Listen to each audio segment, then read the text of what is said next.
Well, Beverly, there are several issues. I guess the first one, although I don't think it will actually take up that much time for the leaders, but notionally, the reason they're all there is to operationalise the Suva agreement. And that's the agreement that all Pacific Island countries have now signed, or Kiribati is about to sign, which will effectively ensure that that damaging leadership split is finally put behind the group.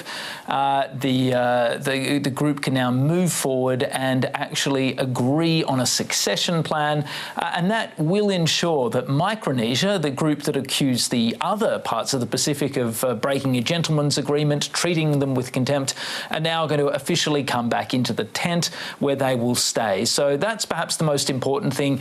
This agreement will actually ensure that PIF holds together, which is a good thing for regional unity. It makes it harder for outside countries to come in and pick off individual countries. It means that the Pacific's voice on things like climate change will remain unified and singular, and it just ensures that the entire messy and distracting episode can hopefully be put behind the group.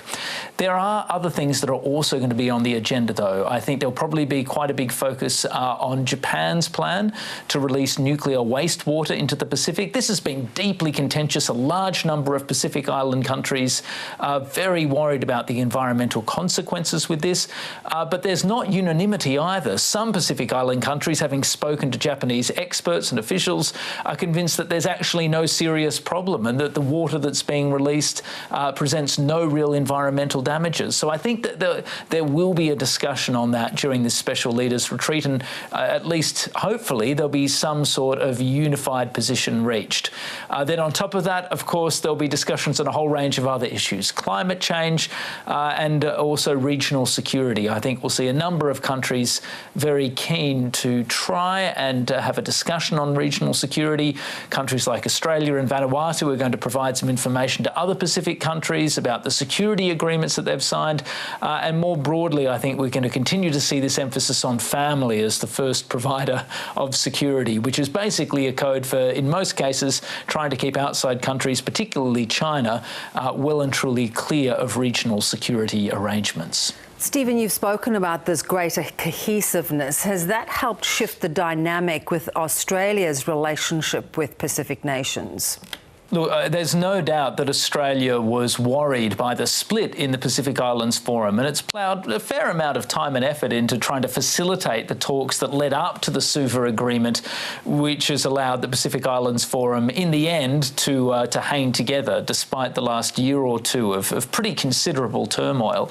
So, yes, Australia is very happy to see that unity preserved, and it also believes that if the Pacific Islands Forum is retaining its shape and retaining all its members, then countries are going to be less vulnerable to outside actors. Now, in particular, that was the fear with Kiribati. Kiribati was the last country that was still entrenched in its isolation, unlike the other countries that refused to come back into the fold, saying that it hadn't been treated with respect by its fellow Micronesian nations. They just ploughed ahead with negotiations without consulting Kiribati. But Kiribati has painstakingly, over the last few months, been brought into the fold. There was a visit to Kiribati by Fiji's newish Prime Minister, Sitiveni Rabuka, who went there in January to basically offer apologies to Kiribati and to encourage it to come back in. It is now back in the tent. The fear there was that it was already tracking in an unfortunate direction in the eyes of Australia, at least. It was drawing closer to China. There were dark murmurs in Kiribati itself that China might even have been encouraging Kiribati to steer clear of the Pacific Islands Forum in an effort to entrench its influence in that nation. So that's one of the reasons why Australia was so keen to see Kiribati brought back into the fold, and that seems to be what's about to happen. Stephen, Penny Wong, our Foreign Minister, has visited many Pacific nations in recent months. Agreements are being signed here and there. Do you think this is going some way to tempering China's influence in the region? Look, Australia doesn't want to see its efforts cast as nothing more than a pushback against China. And to be fair, it is a bit more complicated than simply pointing the finger at China. Australia is not motivated solely by a desire to block China. There are other factors there, including a realisation in Australia of just how precarious the long-term prospects of many of these countries really are. Countries like Kiribati are not only threatened really seriously by climate change, which over the medium term presents a really existential threat to its very physical existence, but are also struggling with a whole lot of other very, very profound challenges, including just the difficulty of getting sufficient capital into the countries and investment, difficulties presented by long-term unemployment, environmental degradation.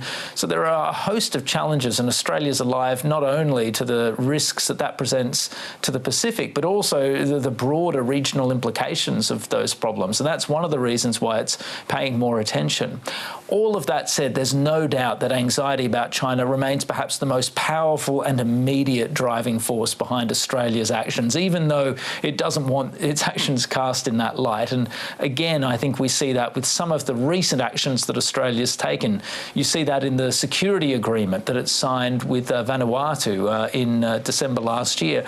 That was driven very heavily by a fear that Vanuatu might in the future go down the same path as Solomon Islands and sign a security agreement with China. So Australia is trying to entrench its position there as the security partner of choice.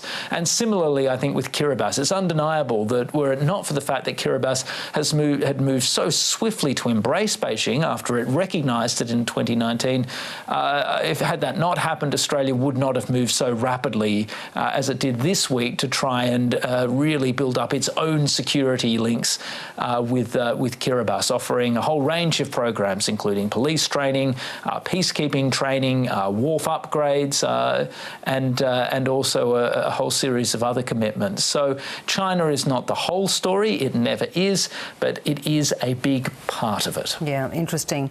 Stephen, good to have you on. Thanks so much. Thanks so much, Beverly.